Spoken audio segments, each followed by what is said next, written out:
नमस्कार, कार्यक्रम स्थानीय विकासमा यहाँलाई हार्दिक स्वागत छ। म शान्ति गिरी। कार्यक्रम स्थानीय विकासमा हामी स्थानीय तहहरूले गरिरहेको विकासको गतिविधिबारे कुराकानी गर्दै आएका छौं। स्थानीय तहका जनप्रतिनिधिसँग हामी विशेष संवाद गर्दै आइरहेका छौं।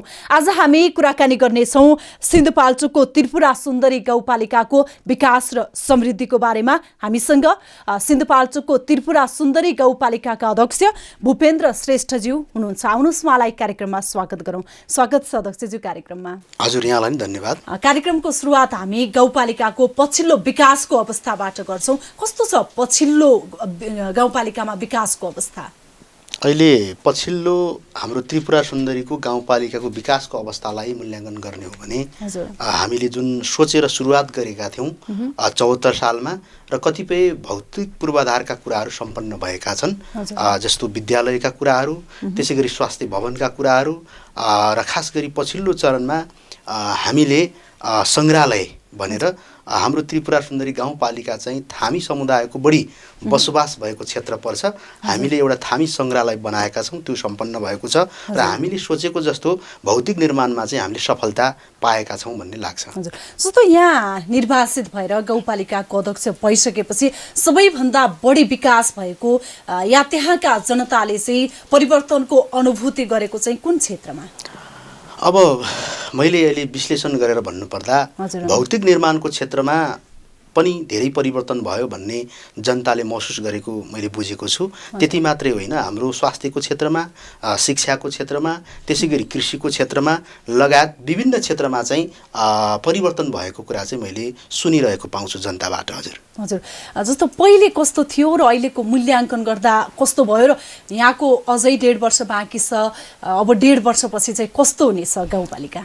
अब पहिला भन्ने बित्तिकै जुन बेला 2074 सालमा स्थानीय तहको निर्वाचन भयो, त्योभन्दा पहिला लोकतन्त्र गणतन्त्रको स्थापना भएको थिएन, प्रजातन्त्र भनेर भन्ने गरिन्थ्यो। त्यति बेला गाउँ विकास समिति थियो र गाउँ विकास समितिले खास गरी जनप्रतिनिधिविहीन अवस्थामा खास गरी 19-20 वर्ष चाहिँ व्यतीत गर्नु पर्यो। त्यति बेला भौतिक निर्माणका कुनै कुराहरू चाहिँ परिवर्तन भएको देखिँदैन। जुन ढङ्गको विद्यालय थियो त्यो पुरानै 20 वर्षभन्दा अघि त्यस्तै खालको, स्वास्थ्य चौकीहरू चाहिँ गए गुज्रेको अवस्था थियो। त्यसै गरी वडा कार्यालयका भवनहरू, गाउँ विकास समितिका भवनहरू चाहिँ त्यतिकै भत्केका थिए, ढलेका थिए, जस्ताको तस्तै थिए। ती पूरा हुन सकेन र ती कुराहरू अहिले हामीले भौतिक निर्माणको हिसाबले धेरै परिवर्तन गरेका छौँ भन्ने लाग्छ। त्यसै गरी जनतालाई दिने सुशासनका कुरा, जस्तो त्यतिखेर जनप्रतिनिधि नहुँदाखेरि सचिवले, एकजना सचिवले चाहिँ गाउँ विकास समितिको काम गर्नु पर्थ्यो, विकास निर्माणको कुरा, त्यसै गरी सिफारिसका कुरा, विभिन्न झैझगडा आउँदाखेरि मेलमिलाप गर्ने कुरा उही एकजनाले व्यतीत गर्नु पर्थ्यो भने अहिले हामीले वडाहरूलाई व्यवस्थित गरेर, खास गरी वडामा सचिव मात्रै होइन प्राविधिकदेखि लिएर कर्मचारी सहायकको पनि व्यवस्था गरेर हामीले व्यवस्थित गरेका छौँ। त्यसकारण वडा हिजोभन्दा अथवा गाविस आज धेरै परिष्कृत रूपमा छ। अझ गाउँपालिकाको हिसाबले भन्नुपर्दाखेरि हामीले जनतालाई नजिकबाट, अब सिंहदरबार चाहिँ गाउँ गाउँ आयो भन्ने जुन खालका कुराहरू थिए त्यसलाई हामीले चाहिँ व्यवस्थित गर्नको निमित्त जनतालाई नजिकबाट सेवा प्रवाह गर्ने कुरालाई हामीले निरन्तरता गरिरहेका छौँ। हजुर, भौतिक पूर्वाधारको विकाससँगै सामाजिक र आर्थिक विकास पनि अत्यन्त जरुरी हुन्छ। कतिको विकास भएको छ सामाजिक तथा आर्थिक क्षेत्रमा?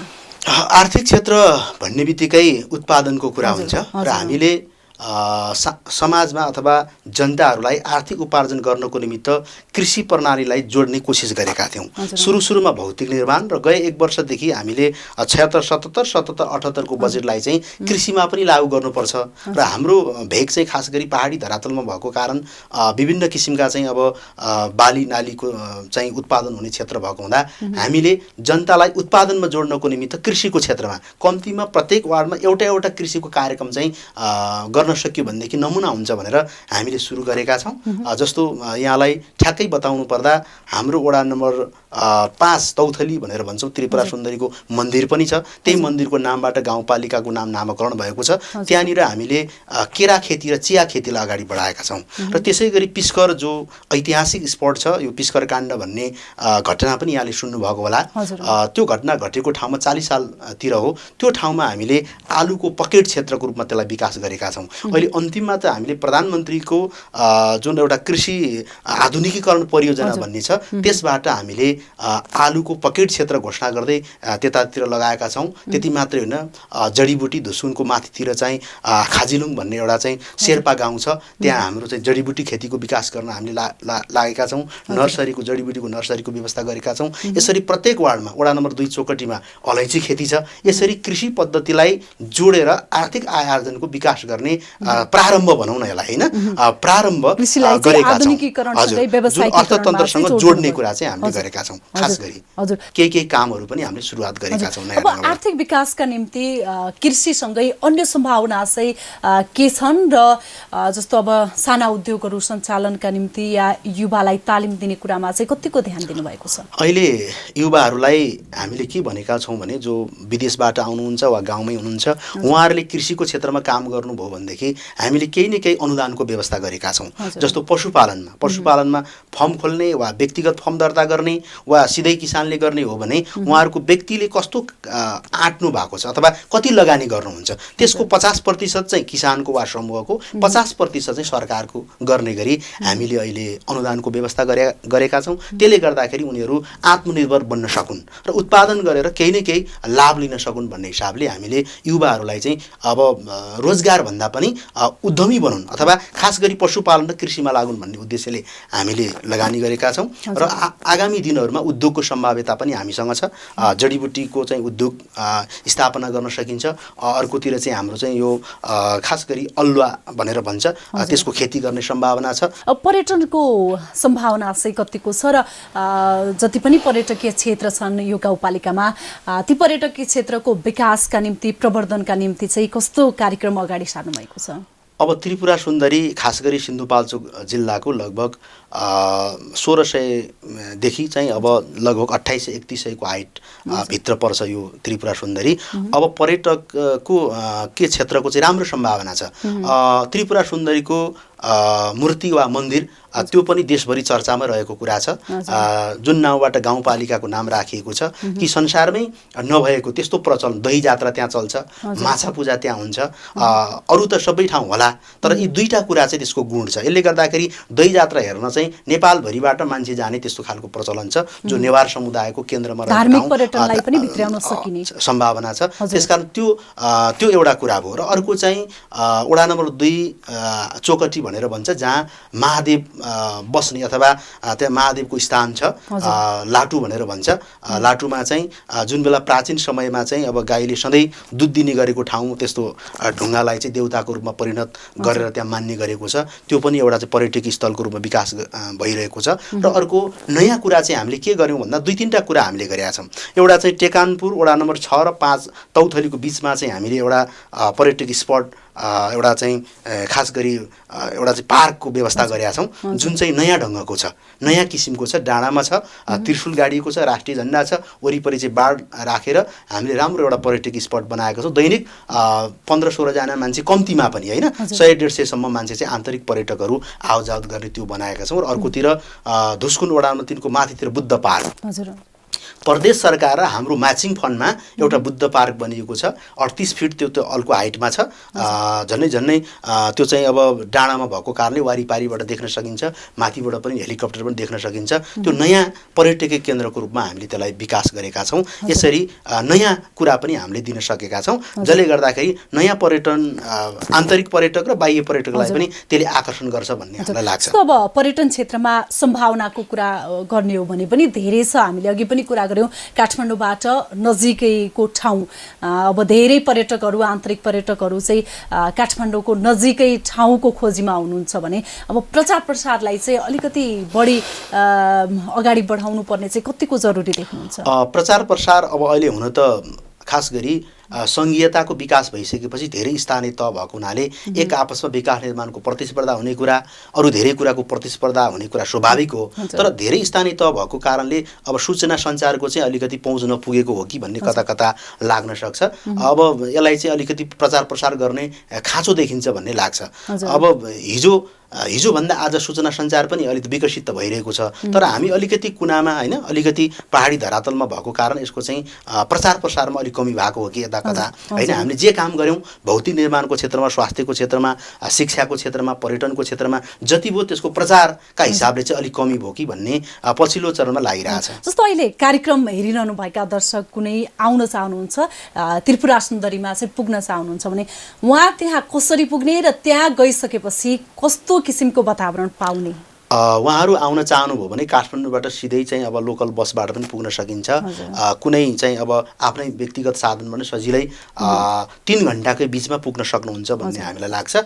खास गरी अरनिको हाइवेको जहाँनिर चाहिँ बारबिसे नगरपालिका पुग्नुभन्दा अलि अगाडि ड्याम साइड भन्ने ठाउँ छ, त्यहाँ एउटा सुनकोशी पुल छ, नयाँ चाहिँ अहिले आधुनिक एउटा ठुलो भव्य पुल बनेको छ, त्यहाँबाट भित्रिन सकिन्छ एउटा बाटो त्यो छ। अर्को खाडी चौरबाट माथितिर लिसुङको पाकर हुँदै खरीडुङ्गाबाट तलतिर पनि झर्न सकिन्छ। अर्को बारबिसे नगरपालिकाबाट सुनकोशी हुँदै यतातिर पनि प्रवेश गर्न सकिन्छ र हाम्रो गाउँपालिका केन्द्र सजिलै 3 घण्टाको बिचमा चाहिँ पुग्न सकिन्छ। त्यहाँ पुगेपछि अघि नै मैले भने त्रिपुरा सुन्दरीको मन्दिरदेखि लिएर अनि त्यसपछि 40 सालमा घटना घटेको महादेव थानको मन्दिर पनि हामीले अहिले बनाइसकेका छौँ, जुन बेला ढुङ्गाको मात्रै मूर्ति थियो र अहिले हामीले राम्रो आधुनिक शैलीमा एउटा चाहिँ अब पेगोडा शैलीमा एउटा मन्दिर निर्माण गरेका छौँ। त्यो हेर्न सक्नुहुन्छ, थामी सङ्ग्रहालय हेर्न सकिन्छ। त्यसबाट चाहिँ अब लाटुको महादेव थान जान सकिन्छ। त्यसबाट चाहिँ अब हामी कुरीतिर माथि चाहिँ कालिन्चोक जाने सडक पनि हामी बनाउँदैछौँ अहिले। खास गरी महादेव थानबाट कालिन्चोक जाने सडकको चाहिँ अब यसपटक ट्याग हामी जोड्ने क्रममा छौँ, टेन्डर लाग्दैछ।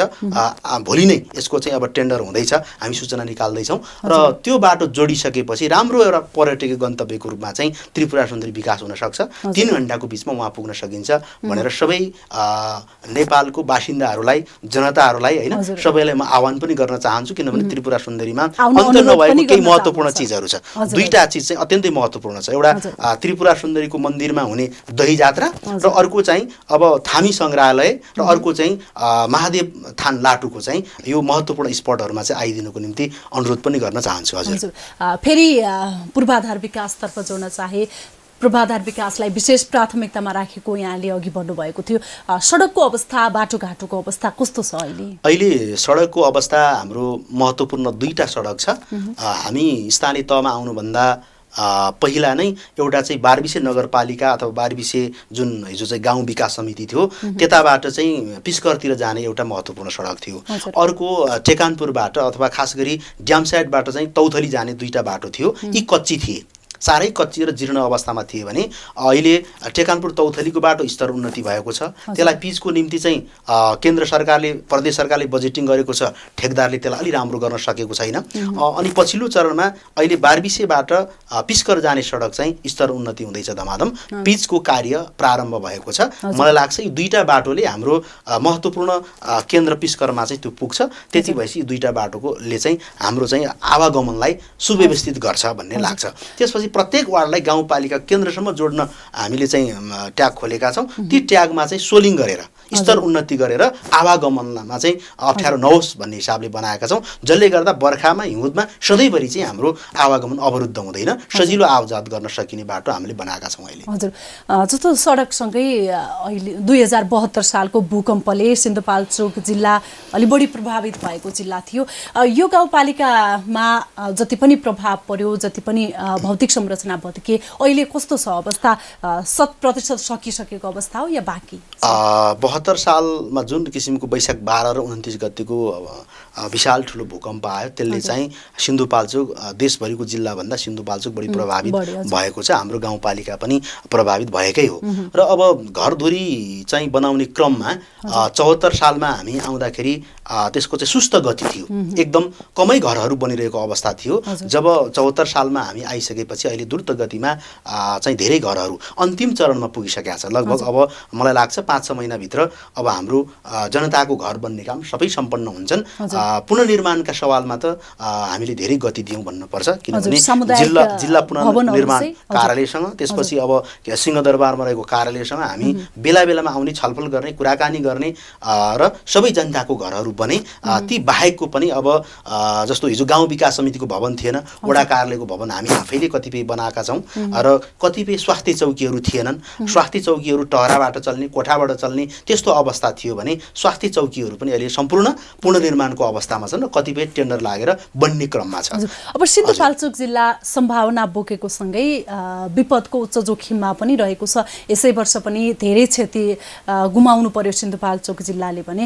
यो गाउँपालिकामा के छ र विपद व्यवस्थापनका निम्ति पूर्व तयारीका निम्ति चाहिँ के गर्नुभयो, के गरिरहनु भएको छ अबका आउँदा वर्षमा चाहिँ त्यस्तो समस्या नझेलुन् भनेर? हजुर, सिन्धुपाल्चोक जिल्ला विगतमा धेरै विपदहरूले सताएको ठाउँ हो। खास गरी जुरे पहिरोदेखि लिएर भूकम्पदेखि लिएर धेरै हिसाबले पनि पछिल्लो चरणमा गत वर्ष पनि हाम्रो नगरपालिका केही गाउँपालिकाहरूमा ठुलो क्षति भयो, तर हाम्रो गाउँपालिकामा त्यस्तो देखिएन। अब यहाँ भन्नुपर्दा 7वटा घरहरू चाहिँ बनाइदिनु पर्ने त्यस्तो अवस्था भयो। त्यसो भएको हुनाले हाम्रो गाउँपालिकाभित्र त्यस्तो ठुलो क्षति भएन।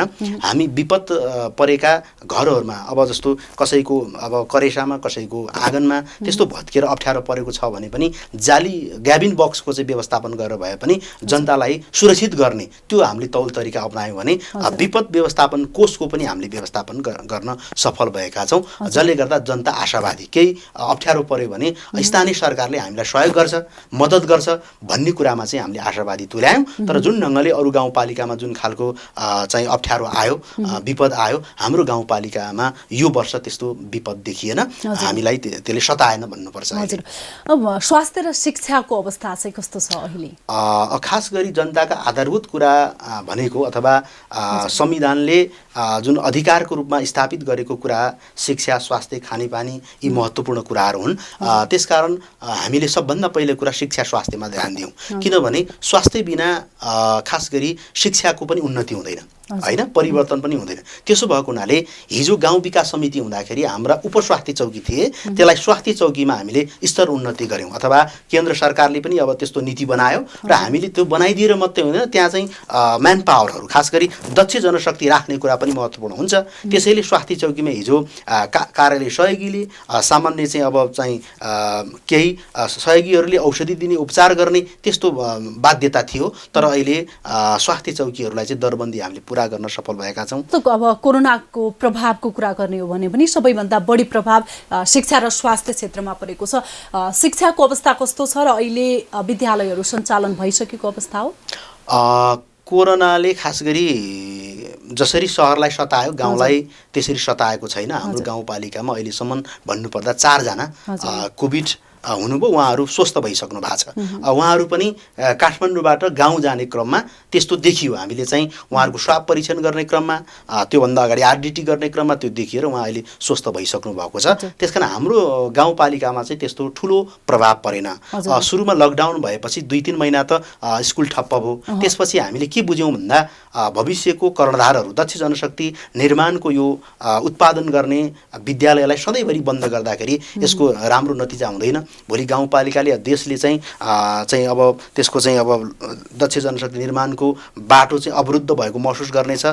त्यसो भएको हुनाले विद्यालयलाई सञ्चालन गर्नुपर्छ भन्ने हामीले सोच्यौँ र हामीले विद्यालय खोल्यौँ। खोल्दाखेरि कोभिडका न्यूनतम मापदण्डहरू जस्तो मास्क लगाउने कुरा, सेनिटाइजरिङ गर्ने कुरा, त्यसपछि चाहिँ अब तातो पानीले पटक पटक हात धुने कुरा, अनि त्यसपछि भौतिक दूरी कायम गर्ने। कम्तीमा विद्यालय खोलिसकेपछि यदि विद्यार्थी सङ्ख्या बढी छ भनेदेखि बरु आलो पालो गर्ने। सुरुमा हामीले के गर्यौँ भने 8 बजेदेखि स्कुल खोल्ने, 8 बजेबाट 12 बजेसम्म एउटा टाइम, त्यसपछि 1 बजेबाट 4 बजेसम्म, यसरी पनि हामीले सुरुमा चाहिँ स्कुल सञ्चालन गर्ने कोसिस गऱ्यौँ। सिडिओ साहबहरूले पनि अब यो केन्द्रको निर्देशन छैन, कोभिडको खतरा छ भन्दै गर्दा पनि हामीले त्यो न्यूनतम मापदण्ड अपनाएर हामीले सुरुवात गऱ्यौँ। पछिल्लो चरणमा दशैं अघि त हामीले नियमित रूपमा 10-4 नै गऱ्यौँ, तर ती कुराहरू जुन 2-3टा कुरा गरेपछि यसबाट बच्न सकिन्छ।